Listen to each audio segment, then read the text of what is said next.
안녕하세요, 토토무당입니다. 실제 당첨 내역이며 함께 하신 분들 모두 축하드립니다.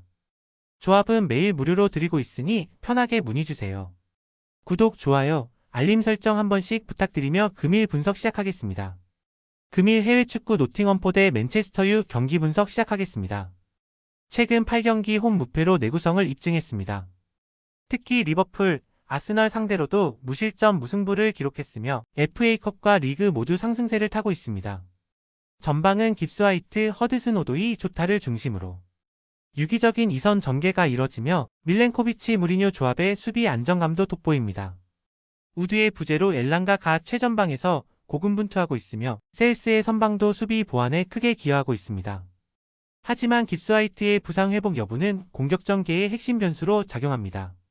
전체적으로 세트피스와 역습에서의 효율이 높고 상대 실책을 유도하는 대응 전술에 능합니다.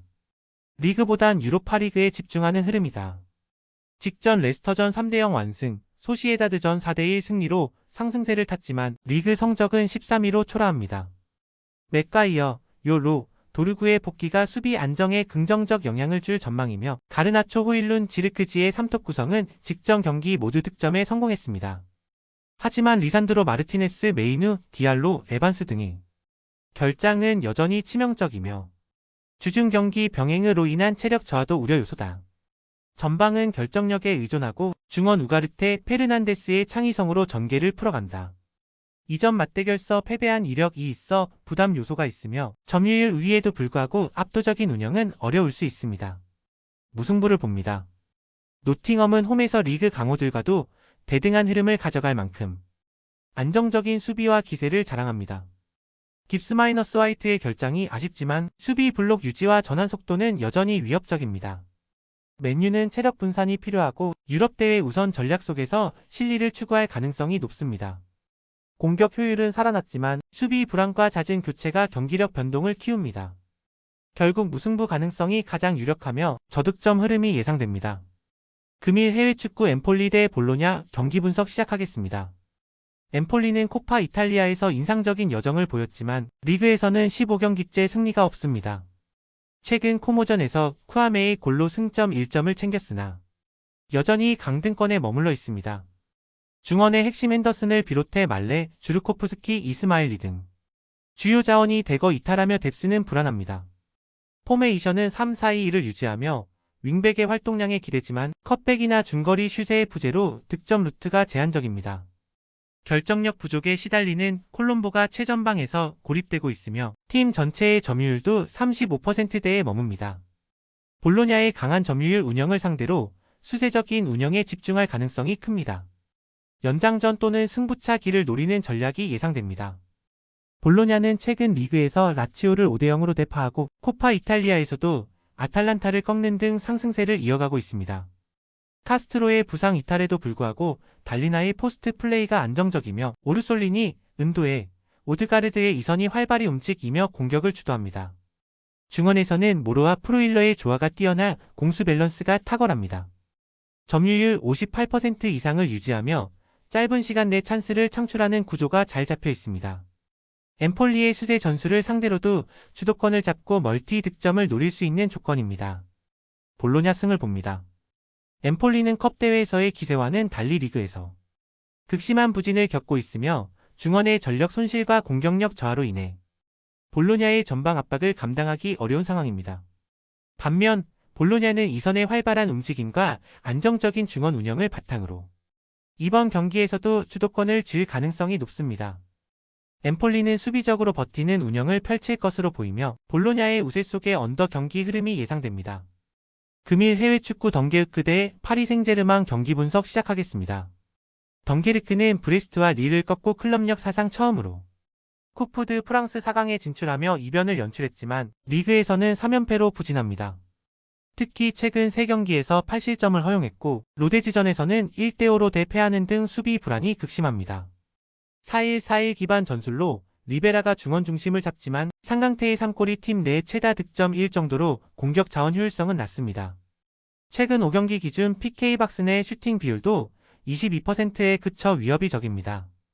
수비 전환 시 5-4-1로 대응하지만 좌우 풀백의 빌드업 가담으로 인해 역습 시 공간 노출이 작고 하프 스페이스 방어가 취약합니다. PSG와 같은 강공팀에겐 매우 불리한 구조입니다. PSG는 리그 우승이 사실상 확정된 가운데 생태 TN전 6대1 대승 등 최근 경기력은 매우 안정적입니다. 사조노프, 킴펜베, 하키미 등 로테이션을 활용하며 체력 안배에 들어갔고 이번 경기 역시 세컨 자원 점검 성격이 강합니다. 전술적으로는 비티냐, 네베스, 루이스를 중심으로 안정적인 삼각 빌드업과 높은 점유율이 특징입니다. 덴벨레, 흐비차, 바르콜라는 이선에서의 침투와 박스 안진입 빈도가 높으며 PK 박스 내 슈팅 비율이 57%로 압도적입니다. 덩케르크의 수세적 운영을 지속 압박하며 멀티 득점 이상도 기대할 수 있는 구조입니다. PSG 승을 봅니다. 덩케르크는 컵 대회에서의 이변을 만들어냈지만 체력과 집중력 소진이 뚜렷하며 수비 불안이 가장 큰 문제입니다. PSG는 로테이션을 가동해도 전술적 완성도와 선수질에서 절대적인 우위를 점하고 있습니다.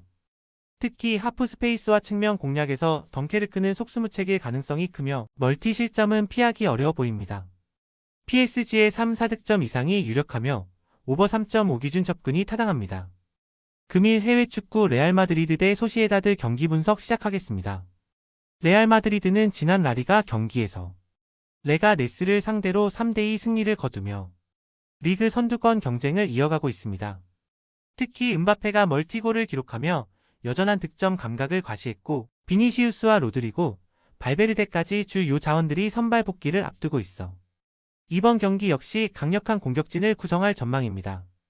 주전 수문장 쿠르투아는 결장 가능성이 있지만 코파델 레이에서는 기존대로 루닌이 선발 출전할 가능성이 높습니다. 이미 1차전에서 원정 1대0 승리를 거둔 만큼 홈에서의 2차전은 안정적인 경기 운영과 역습에 초점을 맞출 가능성이 높습니다. 레알 소시에다드는 바야돌리드전 승리로 오랜 부진을 끊었지만 여전히 리그 성적은 기대 이하이며 원정에서는 6경기 중 5경기를 패배할 정도로 극심한 부진을 겪고 있습니다. 특히 바스크 더비와 유럽 대항전 탈락 이후 팀 분위기가 가라앉은 상태이며 주요 선수들의 잦은 부상과 로테이션 불안으로 인해 조직력에도 문제가 드러나고 있습니다. 바레네체아가 징계를 마치고 복귀하는 것은 긍정적이지만 미켈 오야르사바를 중심으로 한 공격 전개에서 마무리까지 연결되는 장면이 적다는 점이 고민입니다. 레알 마드리드 승을 봅니다. 레알 마드리드는 홈 2점을 바탕으로 초반부터 경기 주도권을 잡을 가능성이 높으며 1차전 리드를 살려보다 여유있는 운영이 예상됩니다. 소시에다드가 공격적으로 나올 경우 오히려 마드리드가 역습을 통해 추가 득점을 올릴 수 있을 것으로 보인다.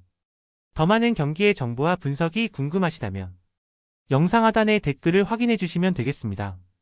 높은 적중률을 위한 방법은 양질의 정보입니다. 무턱대고 남들 따라 했다간 손실만 볼 뿐입니다.